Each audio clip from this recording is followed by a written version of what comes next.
Olá pessoal, já estamos de julho e vamos analisar os investimentos em 2020. O primeiro trimestre foi marcado por uma forte queda nas bolsas no mundo inteiro. O Ibovespa caiu mais de 39%. Já a fotografia do segundo trimestre é uma fotografia no azul, a bolsa com uma forte recuperação, mais de 30% de recuperação. E se a gente considerar o fundo do poço, que foi lá em março, aos 63 mil pontos, e agora a bolsa aos 100 mil pontos, nós estamos falando de uma recuperação de mais de 57%. Uma excelente recuperação. Porque, como nós sabemos, toda vez que uma bolsa cai, ela inicia um movimento de recuperação. E agora, como os investidores se comportaram diante dessa turbulência? Ora, os investidores, no primeiro momento, optaram pela cautela, pela prudência, aguardar, esperar. E aí o investidor pessoa física percebeu que havia uma excelente oportunidade para ingressar na bolsa. As ações estavam mais baratas, mais atraentes.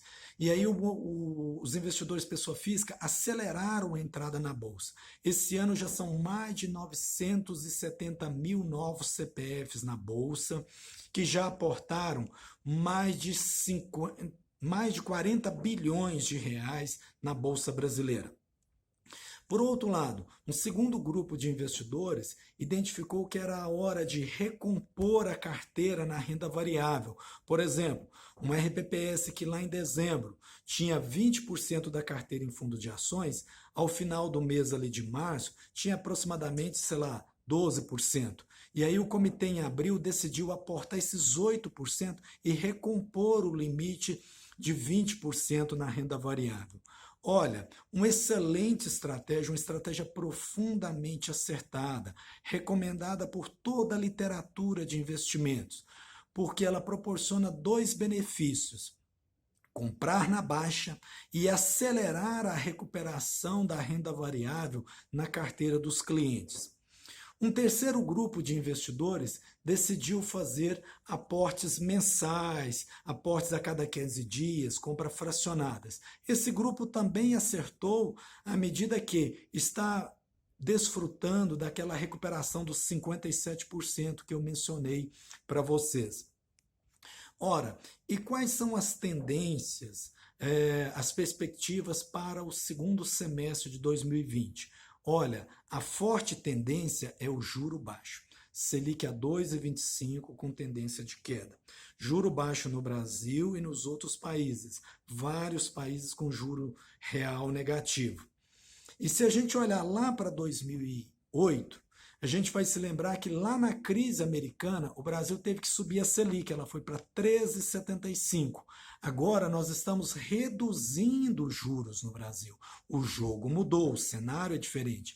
Lá em 2008, os brasileiros tiraram 10 bilhões de reais dos fundos de ações. Esse ano, no semestre, os brasileiros já aportaram mais de 50 bilhões. Os brasileiros estão aportando mais recursos na renda variável, entendendo que é um momento de valorização, é um momento de recuperação da renda variável, é um momento oportuno. As ações estão mais baratas, o risco de investir na renda variável está menor. Uma outra tendência: recuperação dos lucros das empresas a partir do momento que ocorre a reabertura da economia brasileira, gradativa. Então, os lucros agora do terceiro trimestre de 2020 já serão melhores do que os lucros do segundo tri. E os lucros de 2021 serão melhores do que os lucros de 2020. E aí a gente sabe que uma bolsa, para subir, precisa de dois motores. Um deles é o juro baixo, que temos agora e nos próximos anos. E o outro é o lucro das empresas, que, como dissemos, está em fase de recuperação. Momento também bastante apropriado para aumentar a exposição na renda variável. Os RBPS têm baixa exposição em renda variável. A média nacional não dá 9%. Então é um momento interessante para os RBPS, quem não entrou na renda variável, entrar, e quem já está, aumentar a exposição na renda variável. porque vivemos, repito, um período de recuperação. E como a gente sabe, quando a bolsa cai, ela cai de elevador. Todas as ações caem bruscamente. Porém, a recuperação é lenta, gradual, seletiva, é pela escada, empresa por empresa, setor por setor. Por exemplo, uma ação que estava lá a R$ 20, ela caiu 50%. Agora ela está em R$ 10. E de R$ 10, para ela voltar para o preço original de 20, ela tem que subir 100%. Ou seja, caiu 50%, tem que subir 100%. Ou seja, existe muita recuperação pela frente.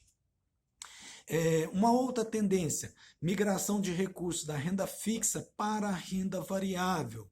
Buscando ganhos melhores, os investidores na pessoa física, os investidores institucionais, os RBPS, buscarão a renda variável e aumentarão a exposição em fundos de ações.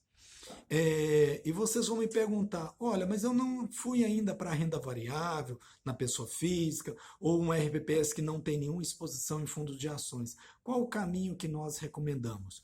Ora, nós recomendamos a estratégia de aportes mensais, que está muito bem descrita nesse livro, Investidor Inteligente, que é um livro clássico da literatura de investimentos.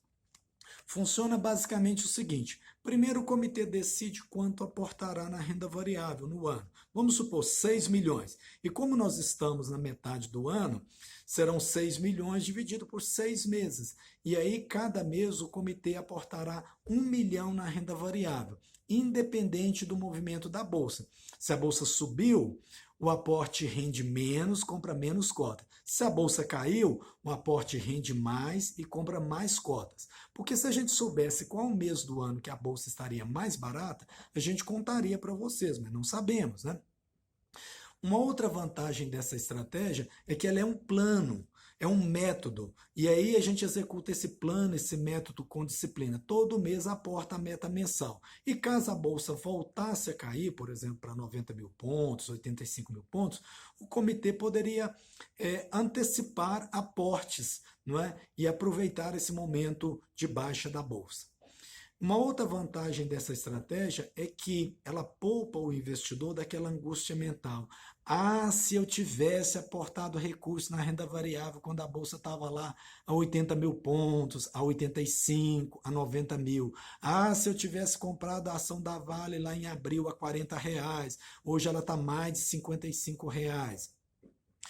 Ou seja, é um excelente método que poupa um investidor desse desgaste de querer acertar o momento, porque ninguém sabe qual é o melhor mês do ano para aportar na renda variável.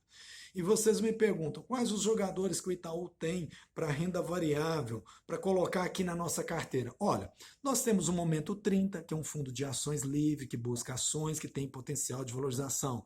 Temos Itaú Dividendos, que é um fundo mais defensivo na renda variável. Temos também o FOF RPI, que é uma diversificação de estratégias e também diversificação de gestores. E no campo da renda variável internacional, o Itaú tem 2 craques para oferecer para vocês nesse momento. O primeiro, o Multimercado SP500, que espelha as 500 maiores empresas americanas. E nós sabemos que a economia americana vai recuperar primeiro do que a economia brasileira. O segundo jogador é o Itaú BDR nível 1, que são recibos de empresas estrangeiras negociados aqui no Brasil. O fundo BDR tem exposição cambial, portanto, capturará aquela valorização do dólar, que no semestre foi mais de 35%. Ora, para finalizar, gostaria de convidar vocês para visitar o site do Itaú/Poder Público e conhecer as plataformas, os gerentes que atenderão vocês e vão explicar melhor cada uma dessas estratégias, cenários, agendar encontros virtuais para que a gente possa conversar e discutir estratégias. Para você na pessoa física, eu recomendo que visite o site da Itaú Corretora e veja lá os vídeos, tem um vasto material, excelente material, seleção de ações, carteiras recomendadas, análise fundamentalista, análise gráfica. Por fim, agradeço a vocês pela audiência, cuidem-se, protejam-se, porque a crise é passageira. Um abraço e até breve. Muito obrigado. Tchau.